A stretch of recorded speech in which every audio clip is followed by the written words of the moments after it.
Hi everyone, this is Chandra Chaudhary और आज हम करेंगे class 12th biology. As you know, term 2 crash course में चला रही हूँ और चैप्टर यहाँ पर चल रहा है ऑर्गेनिजम्स एंड पॉपुलेशन और आज हम करेंगे इसका लेक्चर नंबर 8 और हम लास्ट टॉपिक आज कर रहे हैं। इन प्रीवियस वीडियो लेक्चर मैंने आपको इन शॉर्ट में ऑलरेडी पढ़ा चुकी हूँ कि पॉपुलेशन इंटरैक्शन क्या होता है, तो थोड़ा सा यहाँ पर मैं और रिकॉल करवा देती हूँ कि पॉपुलेशन इंटरैक्शन दो पॉपुलेशन के बीच में इंटरैक्शन होता है। वो इंटरैक्शन कैसा भी हो सकता है, पॉजिटिव भी हो सकता है, नेगेटिव भी हो सकता है और पॉजिटिव नेगेटिव दोनों तरह का हो सकता है। हो सकता है कि दो स्पीसीज जो आपस में इंटरैक्ट कर रहे हो, दोनों को बेनिफिट हो रहा हो या दोनों को हार्म पहुँच रहा हो, या एक को बेनिफिट एक को हार्म हो रहा हो, या फिर एक को कोई फर्क नहीं पड़ रहा, एक को नेगेटिव इफेक्ट हो रहा, या एक को कोई फर्क नहीं पड़ रहा, दूसरे को पॉजिटिव इफेक्ट हो रहा हो। तो किसी भी तरह का जो इफेक्ट होता है आपस में इंटरैक्शन करने से, वही आपका पॉपुलेशन इंटरैक्शन है। अब यहाँ पर 7 टाइप्स के आपके पॉपुलेशन इंटरैक्शन दिए हुए हैं, जो है आपका प्रेडेशन और आपका है कंपटीशन, पैरासिटिज्म, कमेंसलिज्म, अमेंसलिज्म और आपका म्यूचुअलिज्म। तो इतने टाइप के आपके जो हैं यहाँ पर इंटरैक्शन दिए हुए हैं, तो इन्हें हम 1 बाय 1 स्टडी करने वाले हैं आज की इस वीडियो में। तो चलिए सबसे पहले हम यहाँ पर बात करते हैं प्रेडेशन की। जो मेन पॉइंट्स हैं आपकी एनसीईआरटी बुक में, वो मैंने यहाँ पर इन शॉर्ट बहुत अच्छी तरीके से नोट्स बना के लिख लिए हैं। आप इसका स्क्रीनशॉट भी ले सकते हो ताकि आपको जब मैं अब समझाऊं सारे के सारे पॉइंट्स आपको क्लियरली समझ में आ जाए। तो देखिए, प्रेडेशन का मतलब क्या है। पहली बात, प्रेडेशन में एक प्रेडेटर होता है, एक प्रे होता है। ठीक है, प्रे को हम शिकार, प्रेडेटर क्या होता है, शिकारी, मतलब शिकारी शिकार को खाता है। मींस एक स्पीसीज दूसरे स्पीसीज पर डिपेंडेंट होती है, उसे खा लेती है, ठीक है, उसकी जान ले लेती है। तो ये कहलाता है प्रेडेशन, अपनी भूख को मिटाने के लिए जब कोई स्पीसीज दूसरी स्पीसीज को खा लेती है। ठीक है, अब मैंने प्रीवियस वीडियो लेक्चर में आपको ये भी बताया था, क्या हम भी प्रेडेटर हैं? ऑफ कोर्स, अगर जो वेजिटेरियन है वो भी प्रेडेटर है। क्यों भाई, हम प्लांट्स के प्रोडक्ट तो खा रहे हैं, प्लांट्स को तो खा रहे हैं। ठीक है, मींस ओनली जो ऑटोट्रॉफ्स होते हैं वही अपना खाना खुद बनाते हैं, उनको छोड़ के सारे इस अर्थ में जो स्पीसीज हैं सब प्रेडेटर हैं। ठीक है, आई होप आपको मेरी ये बात समझ में आ रही हो, प्रेडेशन वर्ड का मतलब भी समझ में आ गया हो। तो चलिए 1 बाय 1 पॉइंट्स हम पढ़ लेते हैं कि प्रेडेशन की क्या इंपॉर्टेंस है। सबसे पहली बात, क्या क्या इसके एडवांटेजेस हैं। तो पहला है यहाँ पर, देखिए जो पहला एडवांटेज है वो है आपका conduits for energy transfer in trophic level, TL for trophic level. Trophic level आप सभी को पता है, प्रोड्यूसर्स होते हैं, कंज्यूमर्स होते हैं, आफ्टर दैट डिकम्पोजर्स होते हैं। अब उसमें भी कंज्यूमर्स 3 टाइप्स के होते हैं, प्राइमरी, सेकेंडरी एंड टर्शरी। ये एक फूड चेन बनाते हैं जहाँ पर ट्रॉपिक लेवल होता है, एनर्जी का लेवल। ठीक है, प्रोड्यूसर आपको पता ही होगा क्या होते हैं, जो सन से एनर्जी को कन्वर्ट कर लेते हैं केमिकल एनर्जी में, और वो 1% ही कर पाते हैं। ये सभी को मालूम है, 10% लॉ आपने क्लास 10th में ये पढ़ा होगा। उसके बाद जो एनर्जी का फ्लो होता है, ठीक है, वो 10% ही जाता है। जो जितना भी अमाउंट ऑफ एनर्जी प्लांट्स के पास आएगा, उसको जो खाएगा उसका 10% आगे को फ्लो होगा, फिर उसको जो खाएगा उसका 10% आगे को फ्लो होगा। तो ये 10% लॉ कहलाता है। तो देखिए, तो प्रेडेशन, जैसे प्लांट है वो आपके क्या है, हर्बीवोर्स हैं, नो प्रोड्यूसर है, तो उसको जो हर्बीवोर्स ने खाया तो वो भी प्रेडेटर है, उसके पास 10% एनर्जी है। अब सपोज डियर ने खाया, अब डियर को लायन ने खाया तो लायन उसका प्रेडेटर है, तो लायन के पास जो एनर्जी हिरन के पास आई थी उसका 10% कहाँ ट्रांसफर है, लायन का। तो प्रेडेशन से यहाँ पर जो एनर्जी का ट्रांसफ़र हो रहा है वो बना है, वो कंडुइट से हो रहा है। I hope I am clear to all of you. Next है आपका पॉपुलेशन अंडर कंट्रोल, बहुत ही इंपॉर्टेंट है। देखिए जैसे कि मैंने कहा ना अभी कि हर्बीवोर्स, कार्निवोर्स या फिर मोस्टली जो प्राइमरी कंज्यूमर्स होते हैं वो हर्बीवोर्स ही होते हैं। तो हर्बीवोर्स की जो संख्या है उसको नियंत्रण रखते हैं, कंट्रोल में रखते हैं कौन, कार्निवोर्स। ठीक है, तो और कहीं ना कहीं कार्निवोर्स की संख्या इनसे कंट्रोल है, हर्बीवोर से कंट्रोल है। तो कहीं ना कहीं जो प्रेडेशन है, ये एक जो फूड चेन है, ये एक दूसरे की संख्या को क्या करती है, कंट्रोल करती है। अगर कंट्रोल नहीं करेंगे तो वो संख्या इतनी ज़्यादा बढ़ जाएगी कि वो आपस में ही compete करने लगेंगे, एक दूसरे को मार देंगे। ठीक है, तो आई होप ये भी समझ में आ गया होगा कि ये पॉपुलेशन कंट्रोल के लिए बहुत इंपॉर्टेंट है प्रेडेशन। नेक्स्ट है, देखो यहाँ पर एक एग्जाम्पल है एक्सोटिक स्पीसीज। ठीक है, एक्सोटिक स्पीसीज इंट्रोड्यूस की गई थी कब, 1920 में ऑस्ट्रेलिया में ये इंट्रोड्यूस किया गया था, जिसका नाम है प्रिकली पियर कैक्टस। ठीक है, तो इसको इंट्रोड्यूस किया गया था ऑस्ट्रेलिया में, लेकिन इसका कोई प्रेडेटर ना होने के कारण ये इतना ज़्यादा अमाउंट में वहाँ फैल गया था, बहुत ही ज़्यादा हेक्टेयर्स टू हेक्टेयर्स ये फैल गया था और फैलते ही जा रहा था। फिर जाके इसका प्रेडेटर लाया गया इसके नेटिव प्लेस से, जहाँ से ये लाया गया था, जो मौत था एक, तब जाके इसकी संख्या कम हुई। तो अब आप अंदाज़ा लगा सकते हो, अगर किसी स्पीसीज़ का प्रेडेटर ना हो तो उसकी संख्या कितनी ज़्यादा बढ़ जाएगी। ठीक है, उनकी संख्या जब ज़्यादा बढ़ जाएगी तो खाना खाने की क्षमता ज़्यादा बढ़ जाएगी, तो सीधे सीधे धीरे धीरे जो उसके भी रिसोर्सेज होंगे लिमिटेड होंगे, लिमिटेड होने के बाद एक दिन ख़त्म हो जाएंगे और वो स्पीसीज़ अल्टीमेटली खुद ही वो एक्सटिंक्ट हो जाएगी। आई होप आपको मेरी ये पॉइंट क्लियरली समझ में आ रहा होगा। उसके बाद है बायोलॉजिकल कंट्रोल। ये तो हमने प्रीवियस चैप्टर जब माइक्रोब्स इन ह्यूमन वेलफेयर है वहाँ पे भी पढ़ा था कि आपके जो प्रेडेशन है वो बायो कंट्रोल में भी काम करते हैं। ठीक है, बायो कंट्रोल जैसे कि पेस्ट वगैरह से जो हमारी फसल ख़राब हो जाती है, तो वहाँ पर बहुत सारे ऐसे प्रेडेटर होते हैं जो इंसेक्ट को खा जाते हैं, जिससे हमारी जो फसलें हैं वो बच जाती हैं। ठीक है, उसके बाद है मेंटेन स्पीसीज डाइवर्सिटी। देखिए, जो स्पीसीज डाइवर्सिटी है, इतनी सारी जो अलग अलग स्पीसीज हमारी अर्थ में एग्जिस्ट करती हैं, उसको मेंटेन करता है प्रेडेटर। हाउ, कैसे? जैसे कि मैंने बताया कि किसी भी हमने कोई स्पीसीज़ ले ली, माना उसका कोई प्रेडेटर ही नहीं होगा तो उसकी संख्या बहुत ज़्यादा बढ़ जाएगी। संख्या बढ़ने से क्या होगा, फूड रिसोर्सेज, जो भी रिसोर्सेज है जिसकी वजह से वो जिंदा रह रहा है, वो धीरे धीरे कम होने लगेंगे, एक दिन ख़त्म हो जाएंगे। वो आपस में ही कम्पीट कर रहे हैं खाने के लिए। ठीक है, आपस में ही कम्पीट करेंगे और एक दूसरे को मार डालेंगे और अल्टीमेटली वो स्पीसीज़ एक्सटिंक्ट हो जाएगी। तो स्पीसीज़ को एक्सटिंक्ट होने से बचाने के लिए प्रेडेशन बहुत इंपॉर्टेंट है। फॉर एग्जाम्पल यहाँ पर दिया है, देखो अमेरिकन पैसिफिक कोस्ट का एक यहाँ पर है आपका, जिसका नाम है पिसास्टर। अब ये क्या है, देखो पिसास्टर आपका एक नेचुरल, एक मतलब बहुत ज़्यादा पॉइजनस प्रेडेटर है। ठीक है, जो क्या करता है, यहाँ पर एक में क्या हुआ कि एक पॉन्ड था, वहाँ पे पिसास्टर प्रेडेटर था जो एक स्पीसीज़ को खा जाता था। लेकिन क्या हुआ, एक बार कुछ टाइम के लिए इसे वहाँ से रिमूव कर दिया गया। तो क्या हुआ, उस पर्टिकुलर पॉन्ड में या लेक में रहने वाली 10 टाइप की स्पीसीज़ जो आने वाले 10 साल में थी वो एक्सटिंक्ट हो गई। ठीक है, क्या हुई, जो 10 टाइप की जो स्पीसीज़ थी, 10 टाइप्स की जो स्पीसीज थी क्या, वो एक्सटिंक्ट हो गई। एक्सटिंक्ट। तो देखिए, तो यही इंपॉर्टेंस होती है प्रेडेशन की। उसके बाद इम्पॉर्टेंट है predator are prudent in nature.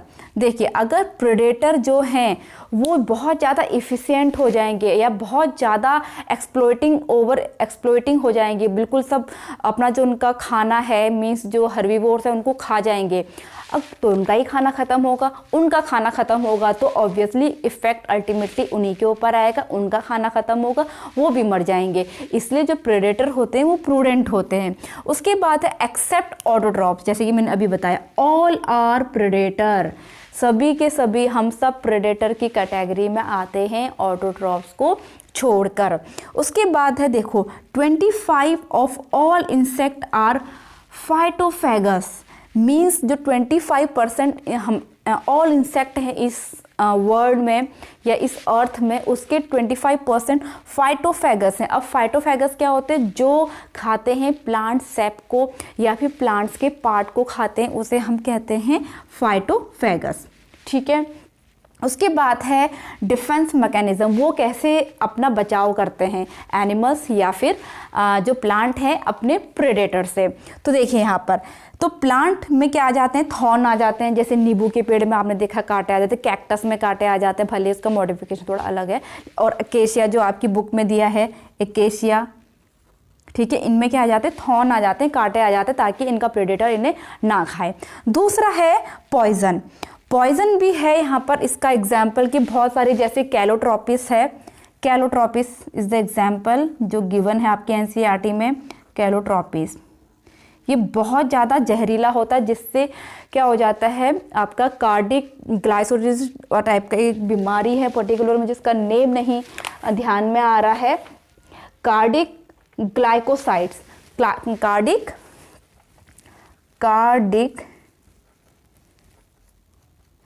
Glycosides हो जाता है इससे। तो पॉइजनस भी होती हैं कुछ पत्तियां इसकी, ठीक है। और उसी तरह से जो चीज़ें होती हैं जैसे निकोटीन है, क्विनिन है, तो इस टाइप के जो भी थोड़े बहुत मादक पदार्थ होते हैं, ठीक है, जिनको हम लोग एक्सट्रैक्ट कर लेते हैं अपने यूज़ के लिए, लेकिन कहीं ना कहीं इनका जो प्रोडक्शन प्लांट करते हैं वो अपने डिफेंस मैकेनिज्म के लिए करते हैं, अपने आप को बचाने के लिए प्रेडेटर से, ठीक है। उसके बाद नेक्स्ट है कि एनिमल कैसे करेंगे, तो उसका एग्जाम्पल है कैमोफ्लेज। कैमोफ्लेज मतलब अपना जो रंग रूप चेंज कर लेते हैं, जैसे मेढक वगैरह है वो अपना रंग क्या कर लेता है, चेंज कर देता है, ठीक है। उसी तरह से गिरगिट जो आपने देखा होगा अपना रंग चेंज कर लेती है। तो अपने प्रेडेटर को चकमा देने के लिए वो क्या करते हैं, अपना कलर चेंज कर लेते हैं, जिससे प्रेडेटर उनको नहीं देख पाता या कंफ्यूज हो जाता है, इस टाइप से। दूसरा है पॉइजनस, तो पॉइजनस में एक है आपका बटरफ्लाई का एग्जाम्पल दिया है। कहाँ की बटरफ्लाई है ये, मोनार्क की बटरफ्लाई, मोनार्क बटरफ्लाई है, जो ना काफ़ी डिसटेस्टफुल होती है, बहुत ज़्यादा अजीब सी होती होगी, जिसकी वजह से प्रेडेटर उसको खाना ही पसंद ना करता हो। तो वो अपनी जो बॉडी का जो टेस्ट है वो ऐसा बना लेती है कि उसको कोई खाए ना। तो ये उसका एक डिफेंस मैकेनिज्म है। और सबसे इम्पॉर्टेंट बात तो ये है, ये उस चीज़ को डेवलप कब करता है, जब ये कैटरपिलर की फॉर्म में होता है, बर्थ से नहीं होता है, कैटरपिलर की फॉर्म में जब होता है तो ये अपने स्किन में ये चीज़ डेवलप करता है, ठीक है। उसके बाद है आपके मिमिक्री, कुछ एनिमल्स मिमिक्री भी करते हैं जानवरों को चकमा देने के लिए, किसी और एनिमल्स की आवाज़ निकालते हैं जिससे वो बच जाएं अपने प्रेडेटर से। तो आई होप यहाँ पर जो प्रेडेशन है वो आपका कंप्लीटली यहाँ पर कंप्लीट होता है, कंप्लीट होता है, कुछ अजीब सा सेंटेंस हो गया है, मतलब कंप्लीट होता है, ठीक है। तो इसके बाद हम नेक्स्ट बढ़ते हैं, हमारा जो सेकेंड टाइप ऑफ इंटरैक्शन है दैट इज कॉम्पिटिशन। क्लियर। तो सबसे पहली बात, अगर मैं बात करूं कंपटीशन कितने टाइप का होता है, तो देखिए कंपटीशन से सिर्फ सभी को पता है प्रतिस्पर्धा, हम किसी चीज़ को पाने के लिए जब compete करते हैं, मारा मुक्की करते हैं, तो वही क्या होता है, आपका कंपटीशन होता है। तो एक है आपका इंटरस्पेसिफिक, दूसरा है इंट्रास्पेसिफिक। प्रीवियस वीडियो में भी मैंने इसका जिक्र किया था। देखिए जो इंटरस्पेसिफिक कंपटीशन है वो अलग अलग स्पीसीज़ के बीच में होता है किसी रिसोर्सेज को लेके, जबकि इंट्रास्पेसिफिक कंपटीशन ऐसा कंपटीशन है जो किसी रिसोर्स को लेकर के सेम स्पीसीज़ में होता है, एक ही स्पीसीज़ के अंदर के लोग लड़ रहे होते हैं, जैसे कभी हम लोग भी लड़ रहे होते हैं आपस में, ठीक है। तो वो क्या कहलाता है, इंट्रास्पेसिफिक कहलाता है। अब डार्विन के अकॉर्डिंग, डार्विन ने पहले ये कहा था कि जो इंटरस्पेसिफिक कंपटीशन है वो बहुत ज़्यादा मतलब खतरनाक होता है, बट ऐसा नहीं है। ज़्यादा खतरनाक क्या होता है, इंट्रास्पेसिफिक, जब सेम स्पीसीज़ के बीच में ही कंपटीशन हो जाएगी। देखो अगर सेम स्पीसीज़ के बीच में कंपटीशन हो जाएगा, वो एक दूसरे को ही क्या कर देंगे, बर्बाद कर देंगे, और अल्टीमेटली वो स्पीसीज़ क्या हो जाएगी, एक्सटिंक्ट हो जाएगी, ठीक है। तो अब इसके बेसिस में कुछ आपकी उसमें मिथ्स एंड ट्रुथ्स हैं कि मिथ्स क्या है और ट्रुथ क्या है, ठीक है। मिथ्स जैसे हमारे समाज में भी कुछ स्टीरियोटाइप सोच होती है, कुछ मिथ्या होती है, मिथ्या शब्द कहा जाता है, झूठ मूठ। तो मिथ्स क्या है, तो पहला मिथ्स ये है, मैं लिखवा नहीं रही हूँ, सिर्फ आप लोग सुन लो, आप लोगों को समझ में आ जाएगा कि पहला मिथ्स यहाँ पर यह है कि ऐसा कहा गया कि कंपटीशन केवल दो क्लोजली स्पीसीज या क्लोजली स्पीसीज के बीच में ही कंपटीशन होता है। ठीक है, ये एक मिथ्स है, ऐसा नहीं होता। जो दो अलग अलग दूर दूर तक बिलोंग भी नहीं करेंगे आपस में, उनके बीच में भी कंपटीशन होता है। इसका एग्जाम्पल है कि एक फ्लैमिंगो है, मैं यहाँ पे एग्जाम्पल लिखा लेती हूँ, फ्लैमिंगो एंड फिश है। देखिए, क्या ये क्लोजली रिलेटेड स्पीसीज है? बिल्कुल नहीं है।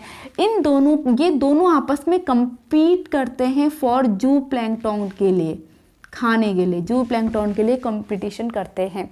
तो ये जो मिथ्स है कि कंपटीशन केवल दो क्लोज रिलेटिव स्पीसीज के बीच में ही होता है, ऐसा नहीं होता। ठीक है। सेकंड मिथ ये है कि कंपटीशन तभी होता है जब जो रिसोर्स हैं वो लिमिटेड हैं। बहुत ज़्यादा रिसोर्सेस होंगे तो कंपटीशन नहीं होगा, ये भी एक मिथ है, ऐसा नहीं है। देखो, जब खाना खूब सारा है और हम खाना खा रहे हैं तो हमारे सामने अगर कोई कॉम्पिटिटिव स्पीसीज़ आ जाए तो हमारी जो खाने की एफिशिएंसी है वो कम हो जाती है। तो ये एक ट्रुथ है। आई होप आपको मेरी बात समझ में आई हो। अब इससे रिलेटेड 3 टर्म्स हैं, यानी कि 3 प्रिंसिपल हैं कि 3 टाइप के कि किसने क्या कहा है। तो पहला है गॉस कॉम्पिटिटिव एक्सक्लूजन प्रिंसिपल। इनके अकॉर्डिंग क्या है? इन्होंने कहा in case of limited resources, जब लिमिटेड रिसोर्सेज हैं, the superior species will ultimately eliminate the inferior species. उन्होंने ये कहा कि जो सुपीरियर स्पीसीज है वो इंफीरियर स्पीसीज को अल्टीमेटली क्या करती है? एलिमिनेट कर देती है। देखिए, अब जैसा कि जहाँ पर आपको पता है डार्विन भी गए थे, गैलापागोस आइसलैंड में एक एबिंगडम टॉर्टॉइस थे जो घास खाया करते थे। ठीक है, ग्रास खाया करते थे। तो वहाँ पर बकरी को इंट्रोड्यूस किया गया। किसको? बकरी को इंट्रोड्यूस किया गया, और वो भी घास खाती थी। देखो, अब दोनों के बीच में कंपटीशन हुआ ना, घास के लिए, खाने के लिए कंपटीशन हुआ। अब यहाँ पर धीरे धीरे गोट ने खाना खाया तो वो ज़्यादा वहाँ पर क्या हो गई? सुपीरियर हो गई, जिससे जो टॉर्टोइज है वो क्या हो गए? एक्सटिंक्ट हो गए। इतनी बात समझ में आई हो आपकी कि गॉस ने क्या कहा था। फिर सेकंड है आपका को एग्जिस्टेंस। ये मकार्टनर ने दिया था। इन्होंने क्या कहा था? पार्टीशन ऑफ रिसोर्सेज, मीन्स भाई बांट लो रिसोर्सेज, आधा आधा खा लो, तुम भी खाओ हम भी खाएं, खुश रहें। तो यहाँ पर 5 स्पीसीज ऑफ वार्बल्स की थी, एक पेड़ पर रहती थी। तो उन्होंने क्या करा ना, उन्होंने उस रिसोर्सेज को बांटने के लिए अपने टाइम सेट कर दिया। भाई तुम सुबह खाना, हम दिन में खा लेंगे, तुम शाम को खा लेना, तुम रात में खा लेना, तुम आधी रात में खा लेना। तो इस टाइप से उन्होंने कंपटीशन को ना रख के क्या कर दिया? रिसोर्सेज का पार्टीशन कर दिया। तो ये दिया था आपका मैकार्टनर ने, जो क्या है? को एग्जिस्टेंस। मतलब को का मतलब सह होता है, मतलब आपस में भाई तुम भी रहो हम भी रहें वाला। फिर है कॉम्पिटिटिव रिलीज, ये आपके कॉर्नेल ने दिया था। इसका एग्जाम्पल है आपका बैलेनस और कैथामेलस। ठीक है, इन्होंने क्या कहा था? जब किसी भी ज्योग्राफिकल एरिया में जो सुपीरियर स्पीसीज है उसको जब वहाँ से हटा दिया जाए तो जो इन्फीरियर स्पीसीज है या फिर स्मॉल स्पीसीज है वो अपना एरिया बढ़ा देती हैं।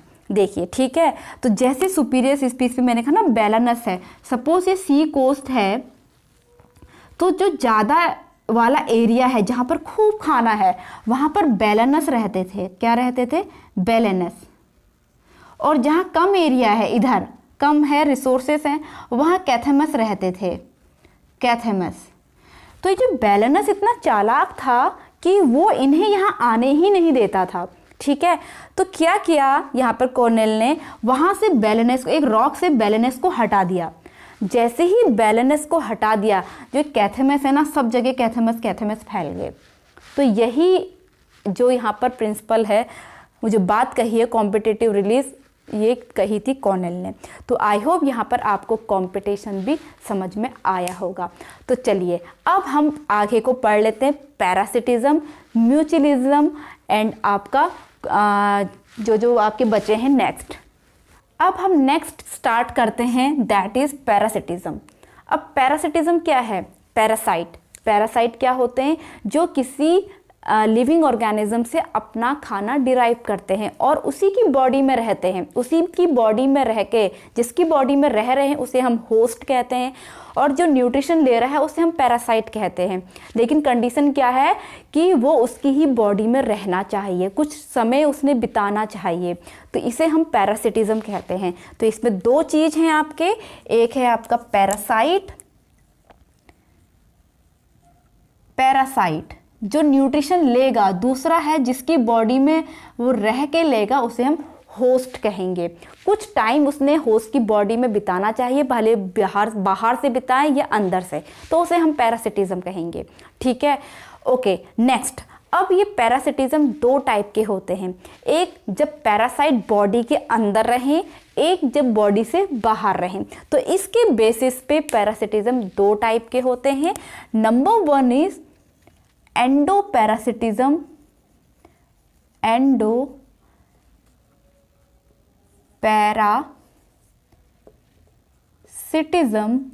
एंड सेकंड है आपका, यहाँ पे एग्जांपल बताऊंगी,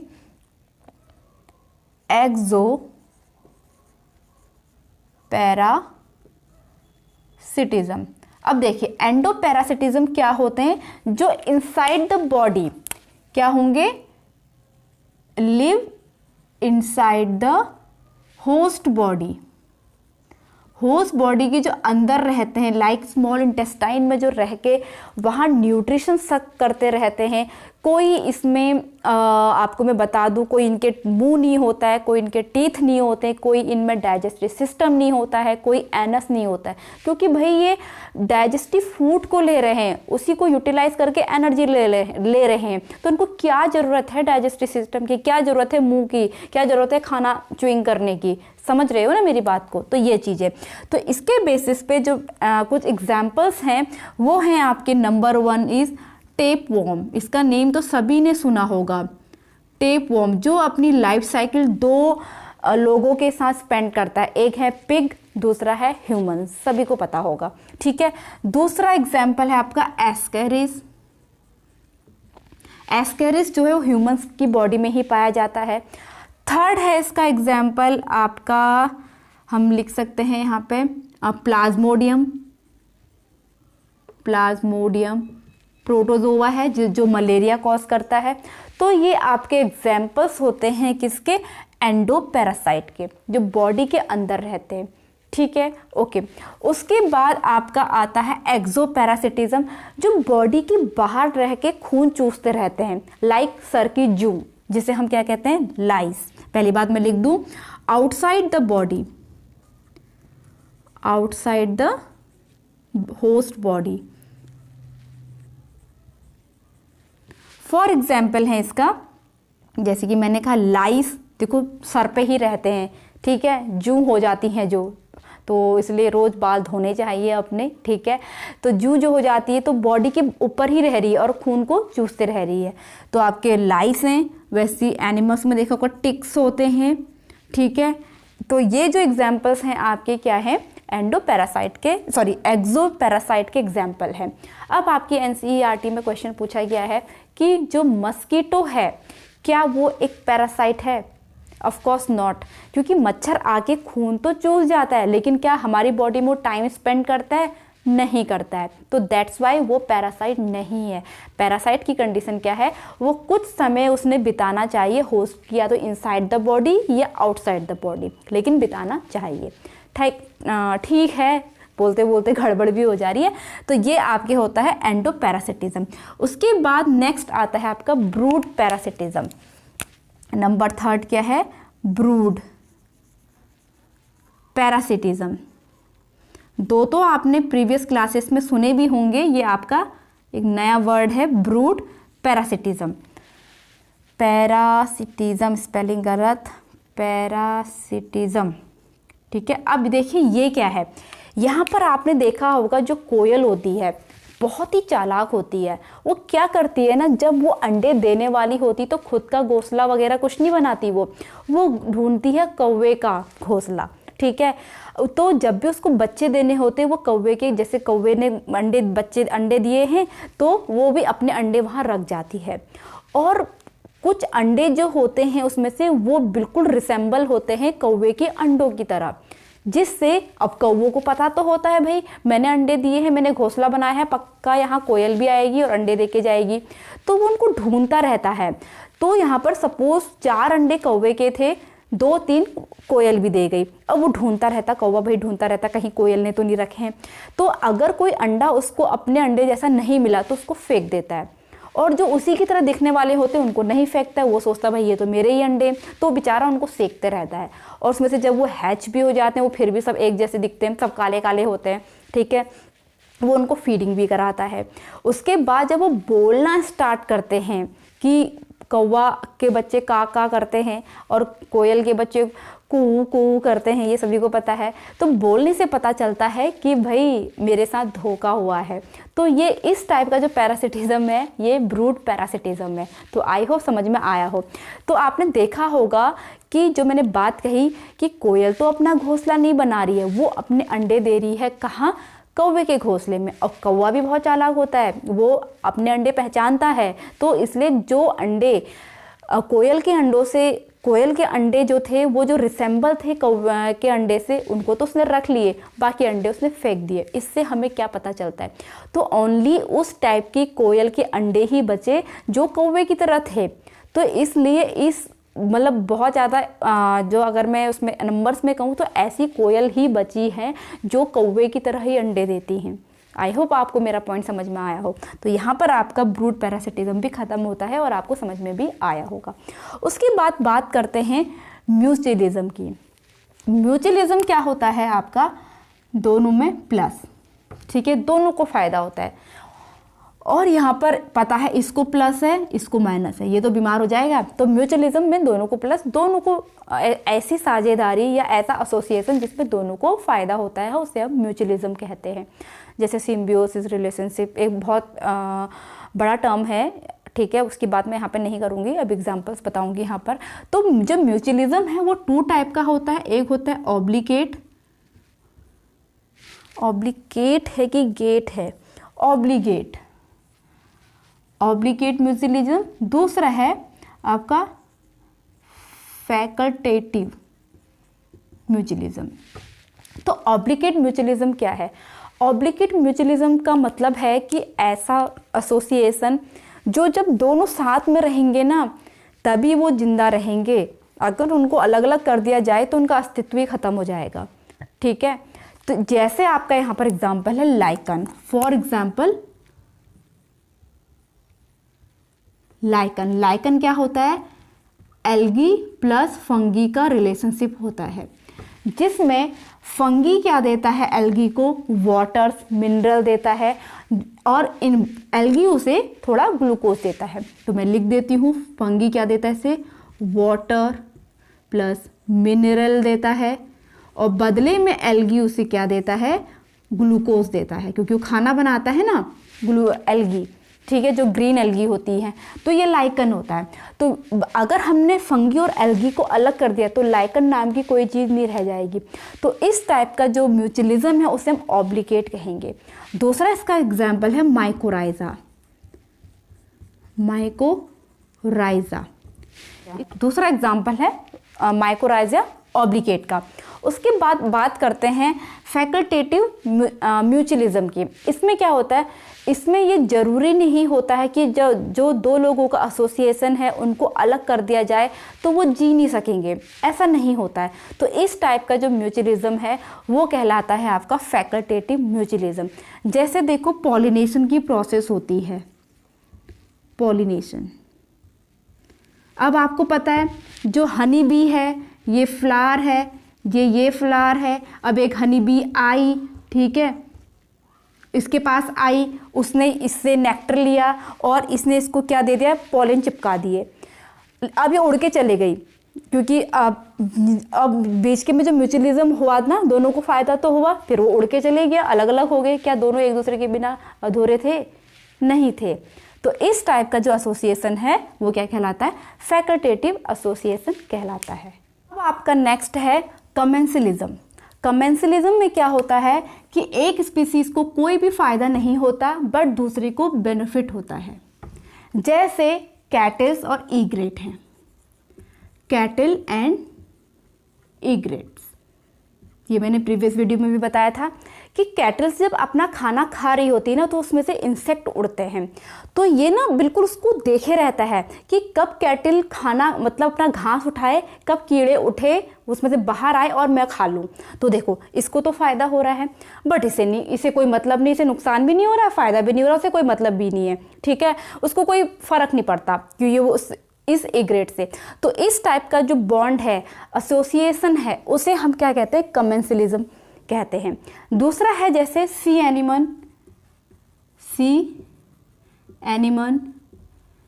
एंड फिश का। अब इस सी एनिमन के पास टेंटाकल्स हैं, तो होता क्या है, जो पॉइजनस होते हैं, पॉइजनस, तो होता क्या है, जो फिश है ना इस सी एनिमन को अपने ऊपर रख लेती है, जिससे सी फिश के जो प्रेडेटर हैं वो इसकी डर से खा नहीं पाते, लेकिन सी एनिमन को कुछ नहीं मिल रहा है। तो इस टाइप की जो रिलेशनशिप है, एसोसिएशन है, वो कमेंसलिज्म के अंदर आता है। इसके बाद नेक्स्ट है आपका अमेंसलिज्म। अमेंसलिज्म, अब ये क्या है, देखिए अमेंसलिज्म का मतलब है एक को कोई फर्क नहीं पड़ता लेकिन दूसरे को क्या हो रहा है, आपका नुकसान हो रहा है, ठीक है। तो इस टाइप का एसोसिएशन अमेंसलिज्म कहलाता है। हालांकि एनसीईआरटी बुक में इसकी बात नहीं कही गई है, फिर भी इसका एग्जाम्पल क्या है, पेनिसिलिन,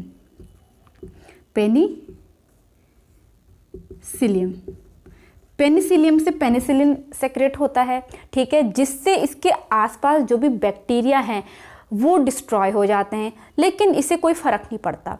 ये क्या करता है, सेक्रेट पेनिसिलिन करेगा, पेनिसिलिन सीक्रेट करता है, ठीक है, जो पॉइजनस होता है जिससे बैक्टीरिया मर जाते हैं, तभी तो एंटीबायोटिक के अंदर आता है ये, लेकिन इससे कोई फर्क नहीं पड़ता है, ठीक है। तो बैक्टीरिया का तो नुकसान हो रहा है, तो ये आपका रिलेशनशिप कहलाता है अमेंसलिज्म का। इसके बाद एक लास्ट टर्म बचा जिसे हम कहते हैं सेक्सुअल डिसीट। अब फटाफट इसको भी समझ लेते हैं क्या है ये।